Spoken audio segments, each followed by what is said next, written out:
alam natin yung value chain, di ba? Pero the question is, bakit daw tayo magpo-promote ng value chain? No? There are two ways of looking at the promotion of a value chain. Why? One, sinasabi ng private sector ay, kasi nga ang market naman, hindi naman pwede na they will function on their own, di ba?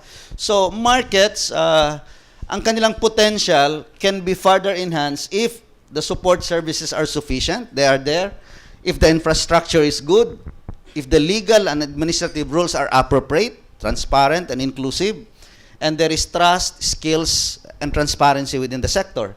Kasi kung ako ang private sector, kailangan ko yan lahat because now, especially sa banana and the other plantation crops that we have, more and more we market that outside in the country. So it really affects, in fact, not only the domestic policies, but even towards the globalized systems of trading. No?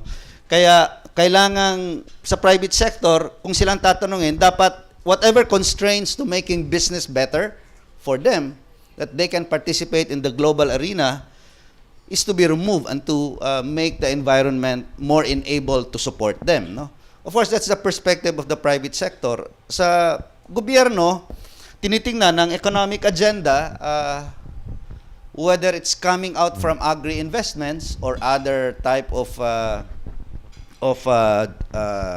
investments, it would result to the economic development. So what are these interest of public policy? So more tax income is generated, infrastructure, ating mabibigyan ng pansin, and then we can protect our resources simply because there's revenue coming from these businesses. New jobs are created, farmers and small and medium enterprise can be integrated into the market, and marginal regions, like now, in fact, because of this final peace agreement, for example, in the ARM, if finally they can come up with their own property rights framework and economic development framework, then definitely, because they're nearer also to the other advanced areas in Mindanao, that would push them towards participating in the economic growth of the other region. So, sa kabilang dako, ang sinasabi ng gobyerno, we do all of this policy support so that we can secure national competitiveness, so that we can foster inclusive and pro-poor growth. No?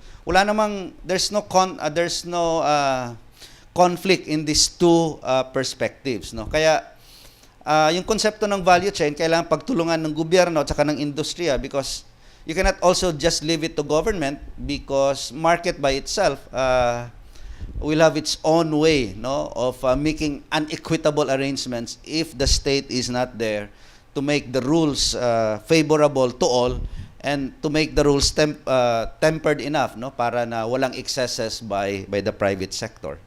Yung components ng value chain, siguro nabasa niyo na rin to in several readings that you have or seminars, but I'd just like to illustrate here na kasi karamihan the devil is in the details. Kasi kaya pagdating sa production, the things that we're looking at would be one, planning and organization of production factors. So that's land, labor, capital. So in most agribusiness venture arrangements we have, you have to look at the type of models, whether it's lease, leaseback, growership, joint venture, if ever there are. Meron sigurong iilan. So in each type of model, there's a certain way of treating the organization of production factors.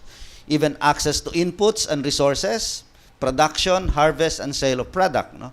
Pagdating sa post-harvest and management, functions such as collection, selection, packaging, transformation of the product, differentiation of the product, added value, transport, sale, are those things that are being looked at, so that eventually on marketing, for example, contracting buyers, negotiating markets, negotiating price and purchasing conditions, sale, delivering product to client.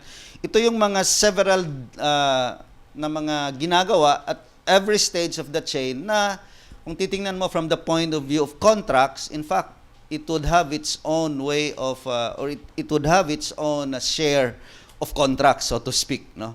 So, ang punto lang dito is that the detail we are able to look at these functions, these activities vis-a-vis the relationship of the producers and the buyers would be important and would have relevance for us in the way we figure out those so-called contracts. Kasi at the end of the day, again, yung kontrata is just capturing what these what these sectors have agreed upon. No? Mahalaga ang value chain na konsepto kasi ang sinasabing competitiveness, may ilang factors yan na definitely not one participant in the chain, in the agribusiness industry, in the agri-food market industry na may siya lang may hawak. So if you look at, for example, fertile lands, in the current tenurial regime that we have, yan ay nasa mga maliliit na magsasaka. No? Well, productive plantations, the way they are being run, the planting materials is a factor of competitiveness, harvesting technology, know-how. No? So agri-technology, business knowledge, farm advice by itself is a factor of competitiveness. The inputs, fertilizer, whatever you use to grow the crops, quality control is a factor of competitiveness. Cleaning and grading, branding, packaging, retail marketing, safe transport. So, pinapakita natin na if you can just think about the banana industry, for example, what would be the factors of competitiveness here? No? Lahat naman yan ay applicable. Eventually, everything here. No? Branding, in fact, is the one that's I think have a bearing because brands by themselves would have their own systems of production. Pero tingin ko naman sa banana industry hindi masyadong magkalayo eh. So bear in mind that all of these are important, and in a value chain kailangang maintindihan kasi anyone who has that factor definitely should have a role to play, di ba? In making the value chain more equitable for everyone. So that by using all factors, sabi nila, a value chain can be created kung magkakaroon ng shared vision. Unfortunately, in some of the crops that we have, mukhang walang shared vision dyan. No? Kasi yung iba gustong kumita at kumita lang, yung iba naman ay gustong medyo tumaas ang kita ay hindi nabibigyan ng pansin. No? But definitely, you can't work for an industry that will be there in the long haul if there is no shared vision. No? What are the industries that perhaps have the agricultural industries that have existed for long na merong shared vision? Depende, no? Depende sa the ones that we've looked at. But again, it's a product of several policy and institutional changes. Mahalaga na maliwanag at the very start bakit nandyan kayo working together for the industry. No? And normally, that one is formed because we'd like to respond to certain market objectives. Siyempre, that's negosyo. No? And dapat a value chain, sinasabi nila, allows mutual decision making and sharing of risks and benefits. Again, this is something that's not really being practiced in many industries. No? And in fact, it also allows for cooperative intelligence. Ito yung tinatawag na sana, as much as possible, mayroong symmetry of information. Because if there is a symmetry of information, then, you know, that sector that has a handle on the information definitely will have the upper hand. Kaya isang problema ngayon sa banana industry. No? So that if all of these factors are included, then value chain can really encompass from production all the way to the consumer, onto the markets. No? Gusto ko na ipakita itong rubber value chain ng Zamboanga Sibugay. May ginagawa tayong industry studies because of our IFAD project for Converge. And the reason why I'm showing this is that there are other things na pwedeng tingnan dito, di ba? Well, on the market side, makikita mo na karamihan talaga ng rubber natin is being exported, no? The manufacturers in the country is only about 20% of the export, no?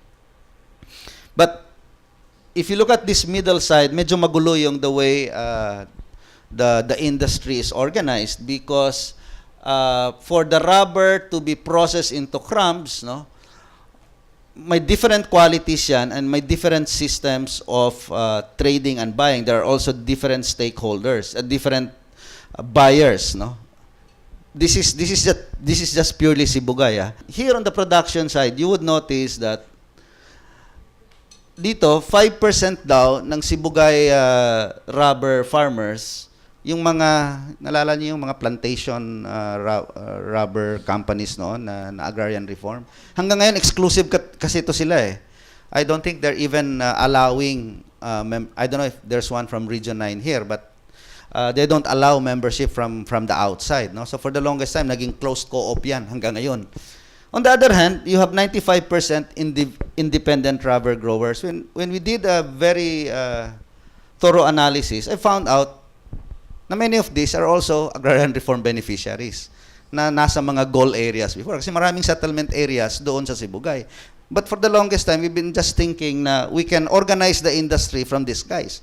When in fact, we cannot because kung titingnan mo, they only have 5% of the entire industry in Sibugay. So sabi ko, ano nangyayari dito? Kaya this one, we're using this now as an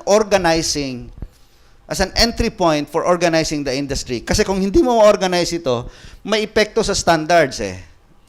Quality standards. Kasi di ba, you can imagine how the rubber is harvested and hindi pa nga yan pinoprocess, pinag-ipon-ipon lang yan, di ba? So, di ba yung parang malaking cap lamp na kasi hindi organisado yung mga tao, siyempre, to each his own, her own, linalagyan ng bato, linalagyan ng whatever, pag tinitimbang, masyadong mabigat. So, there must be a way of, ang sinasabi nila, ito na-organize, ito hindi. Which may be true, kasi individual nga yan. So, sabi ko, the first entry point for the rubber value chain is really the organization that DAR and the other agencies like DA and DTI should be helping on kasi that's one step of making sure that the quality standards are the same.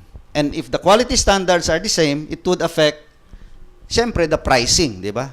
The better quality, the better price. No? That's just one aspect of looking at a value chain na, kung kanina nga, kung balikan niyo yung the very first slide that I mentioned, the type of organizing that's being done with the smallholders really can affect a lot the way the industry is organized.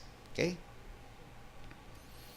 Of course, meron na ring mga company rubber growers sa Sibugay because I think you know that DNR continues to issue stewardship contracts even for companies, no? And this is one thing that we in DAR have to understand kasi pag ang ating approach ay commodity, we cannot just say that pabayaan mo lang yung mga stewardship areas ng DNR, total DNR naman nagbigay niyan, no? But if in the context of, 'di ba, coming together as one government, we need to work with DNR for that matter kasi apart from the fact that this is being allowed by DNR in the stewardship areas, there is one subsector there in the industry na mga landless farm workers na kung titingnan mo from the point of view of inclusive growth ay wala sa radar. So sinong tumutulong sa kanila? And this is even true, if you look at organizing, this is even true in the banana industry. That karamihan na dyan na mga tillers mo, ay mga farm workers mo, in fact, hindi na may-ari ng lupa. No? So, again, kasi hindi naman sila nasa CLOA, so wala sila sa radar ng DAR. Diba? No one looks at them. And so, if you talk about the situation of the industry, definitely it's skewed. No? And it's inequitable for the other subsectors that are not being looked at. So, gusto ko lang bigyan ng malaking pansin ng organizing because I think this is where DAR really has the experience and I think the innovations that can be used so that through very strong organization of a smallholder that can influence or affect the growth of the industry. No? Ito, gusto ko rin ipakita para lang to show to you another way of looking at a value chain in terms of the pricing arrangement. No? Ito yung Bukidnon farmers in North Bukidnon. Dating tinutulungan ni John Uy. No? I don't know if wala lang akong recent na balita kung if these guys are still existing, but it's worth looking into their experience. No? That particular farmer in Impasugong produces lettuce at 15 pesos per kilo. It ends up at 75 pesos per kilo in Macdo in Manila. And so if you look at along the way, that's the changes in the pricing structure. No? Galing sa Impasugong, papuntang Cagayan de Oro, may 133 centavos na dagdag.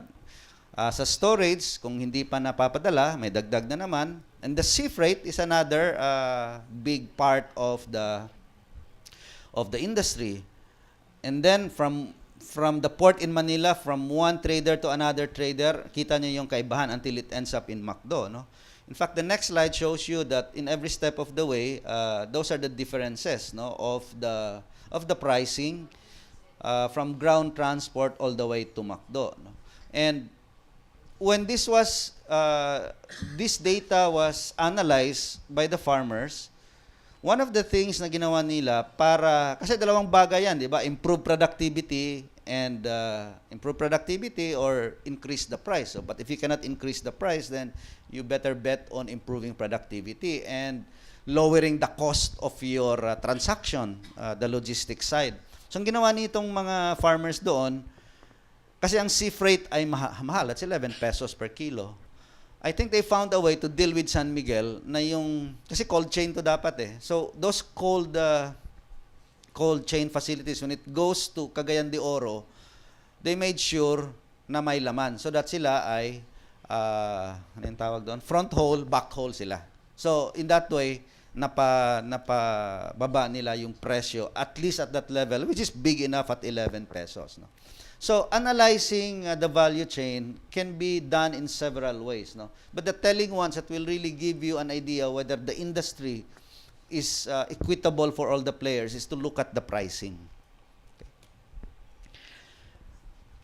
Ang value chain dapat ay nag-i-end up sa isang industry cluster. Binanggit ito ng kasama natin sa DTI.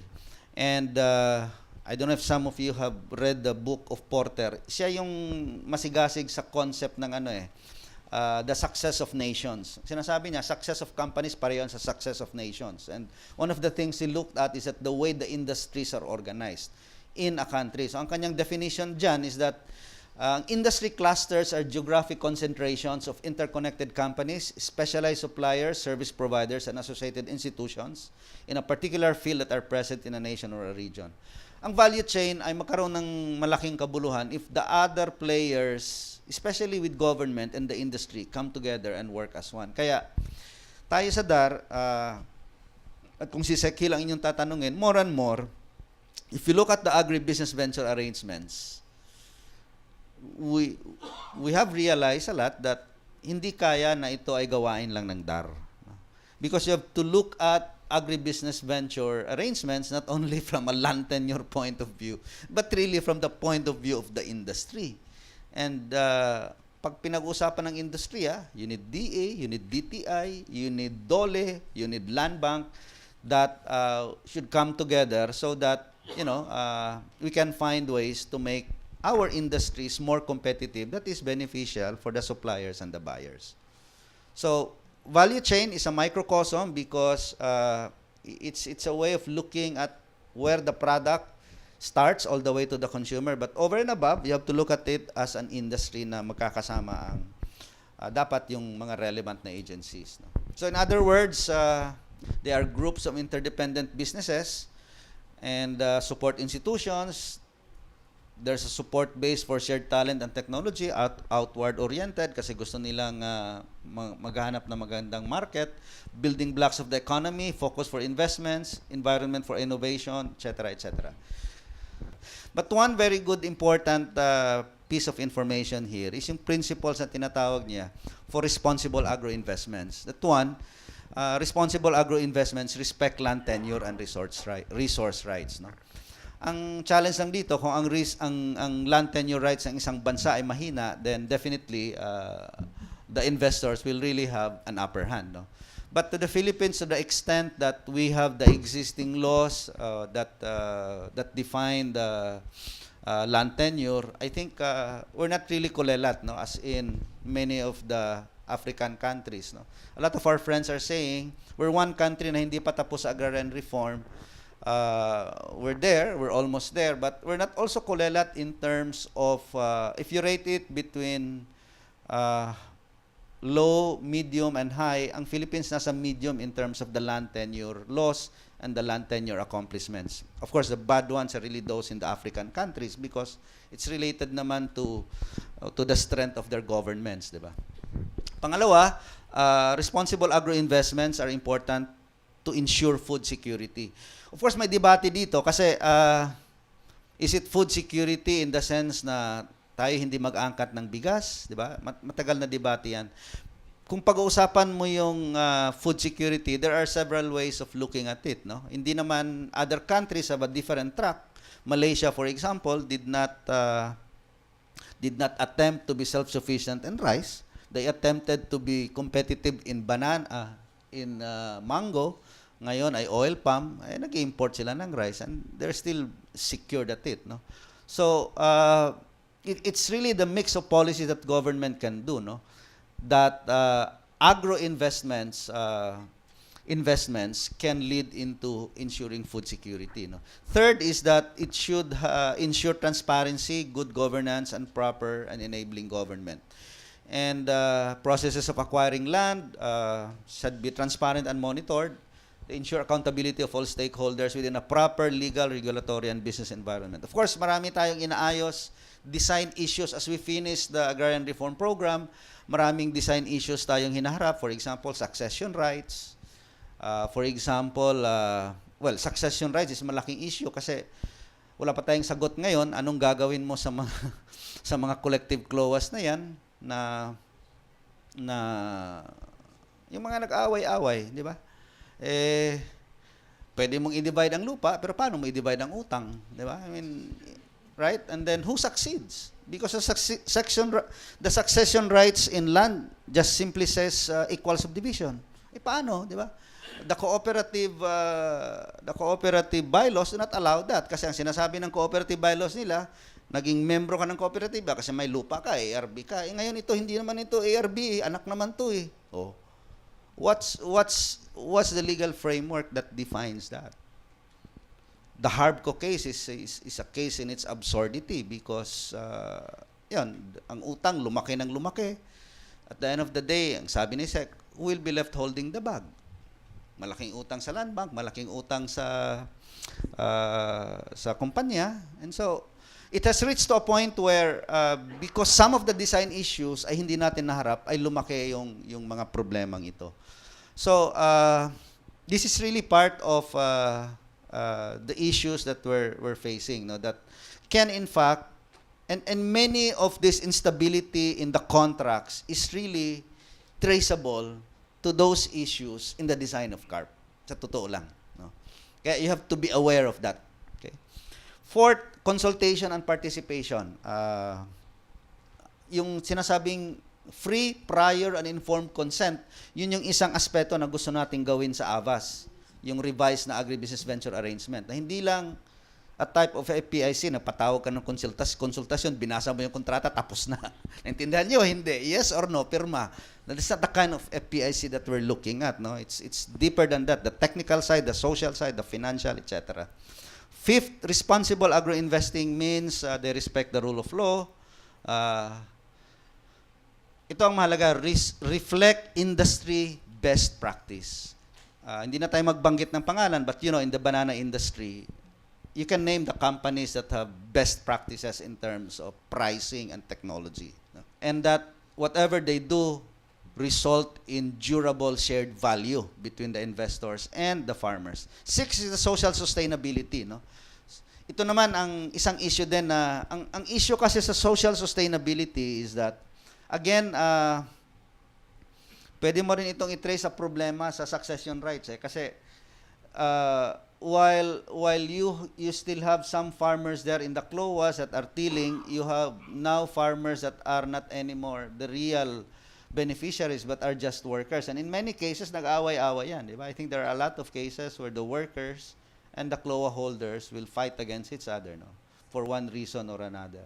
Last but not the least, environmental sustainability. Of course, you know this, no?